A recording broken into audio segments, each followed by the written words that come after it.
Mais adiante, o tempo passa, Jesus recebe Ismael. Já estávamos na época do Império.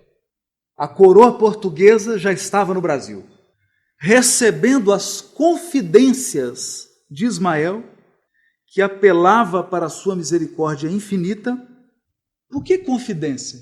Porque não sabe ainda o que ele conversou com Jesus. O que Ismael confidenciou para Jesus? Mas ele apelou para a misericórdia infinita. Aí Jesus considerou a necessidade de polarizar as atividades do Brasil num centro de exemplos e virtudes para modelo geral de todos. Então Jesus quis que centralizasse toda a cultura brasileira em torno de um homem, que fosse modelo de virtude. E o que ele faz? O que ele faz? Um homem que concentrasse modelo de virtude para que fosse um exemplo para a nação brasileira. Quem que ele chama?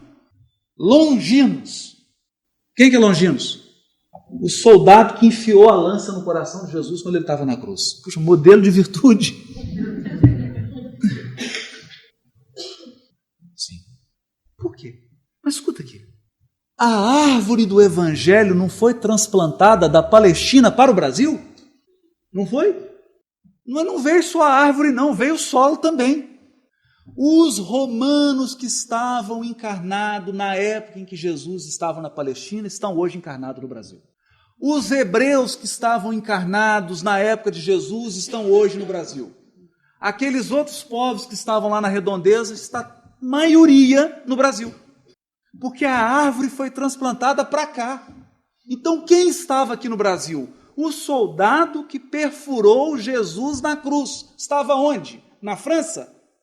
Não. Na Inglaterra? Não. No Brasil. Só que já estava redimido daquelas falhas, daquelas quedas. E Jesus chama ele.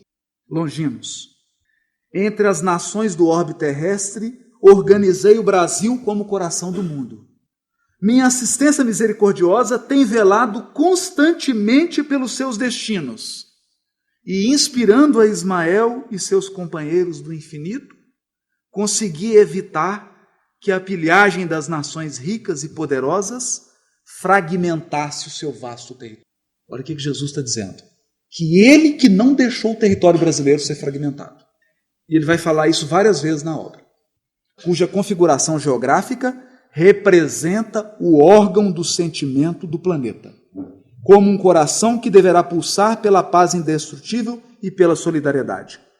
E aí Longinos fica emocionado, fala, Senhor, no misto de expectativa, ele fala, muitas existências de dor tenho voluntariamente experimentado para gravar no meu espírito a compreensão do vosso amor infinito, que não pude entender ao pé da cruz dos vossos martírios no Calvário. E aí ele fala para ele, Longinos, se você cumprir essa missão, é a tua última encarnação. Quem foi esse homem? Dom Pedro II. Que hoje, a historiografia está revendo, inclusive historiadores na Inglaterra, eu tive notícia disso lá, e pude confirmar aqui com José Otávio, um amigo que é pós-doutor em História da Universidade Federal de Campina Grande, e ele me disse que os historiadores estão sendo obrigados a rever Dom Pedro II. Estão começando, depois de passar daquele discurso meio bobo, porque teve uma época no Brasil em que era chique você falar mal do Brasil. Ninguém prestava. De Pedro Alves Cabral a todo mundo era ruim. Tudo do Brasil era ruim. Mas agora o cenário é outro. Então estão sendo obrigados a revisitar. Estão descobrindo Dom Pedro II, que é um homem de uma grandeza, que nos momentos mais críticos da história do Brasil, soube conduzir sem uma revolução, sem uma violência, e Humberto de Campos vai dizer aqui, era o imperador mais republicano que o Brasil já teve. O soldado estava lá em Roma. Isso, o soldado estava lá em Roma. Então, a árvore do Evangelho foi transplantada mesmo. Caminhando já para a conclusão, Ismael reúne uma pleiade de espíritos no Brasil. E fala assim, na época em que Bonaparte fazia um estrago. Irmãos, expôs ele, o século atual, como sabeis, vai ser assinalado pelo advento do Consolador à face da terra. Nestes 100 anos se efetuarão os grandes movimentos preparatórios dos outros 100 anos que hão de vir. 1857, 1957, 100 anos. 1957, 2057. 200 anos. Porque esse é um erro grave. Você contar século, 1900, aí entrou 2000, isso é um erro grave. Os historiadores sabem que há séculos que são curtos e há séculos que prolongam, avançam. Não é assim. Não é assim. Então, nós ainda estamos no século XX, do ponto de vista espiritual.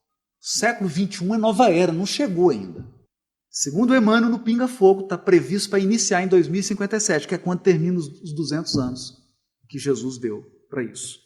E aí ele começa a falar da encarnação de Kardec e tudo. E aí houve na locução de Ismael uma breve pausa. Depois, encaminhando-se para um dos dedicados e fiéis discípulos, falou-lhe assim: descerás às lutas terrestres com o objetivo de concentrar as nossas energias no país do cruzeiro, dirigindo-as para o alvo sagrado dos nossos esforços.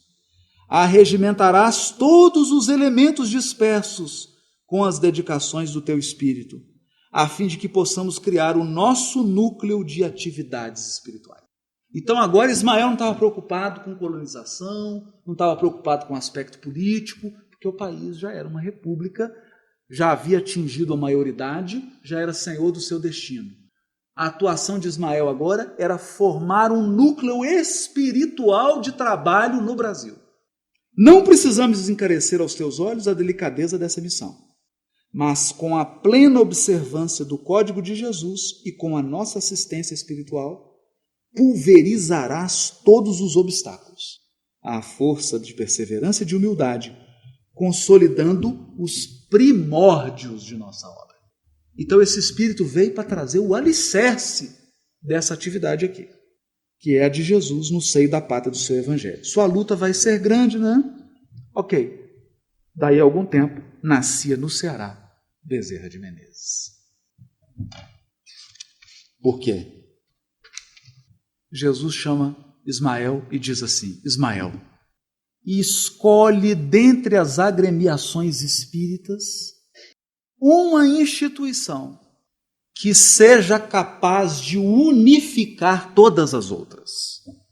E a partir desse momento, a tarefa de Ismael na pátria do cruzeiro passou a ser a união e unificação de todos os espíritas do Brasil e de todas as casas espíritas do Brasil. Jesus diz a ele: Ismael, disse-lhe o Senhor, concentraremos agora todos os nossos esforços, a fim de que se unifiquem os meus discípulos encarnados para a organização da obra impessoal e comum que iniciaste na Terra. A obra é impessoal, não é de nenhum encarnado. E ela é comum, ela é de todos nós. Na pátria dos meus ensinamentos, o Espiritismo será o cristianismo revivido na sua primitiva pureza e faz-se mister coordenar todos os elevados elementos da causa generosa da verdade e da luz para os triunfos do Evangelho.